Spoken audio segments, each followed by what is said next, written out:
Beetroot halwa చేయబోతున్నా. Halwa చేస్తా. ఈ పొట్టు తీసుకున్నా. ఇవి బీట్రూట్ పొట్టు తీసి పెట్టుకున్నా. ముక్కలు కట్ చేసుకున్నా. ఇప్పుడు మిక్సీ గిన్నెలు వేసి మిక్సీ పట్టుకుంటా. ఇప్పుడు కొంచెం చక్కెర,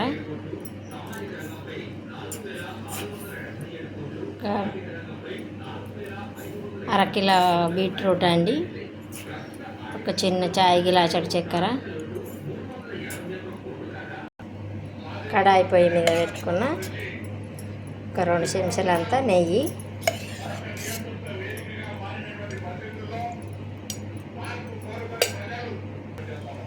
నెయ్యి కాగిందండి. ఇప్పుడు మిక్సీ పట్టుకున్న బీట్రూట్ పేస్ట్ నెయ్యిలో వేస్తాను.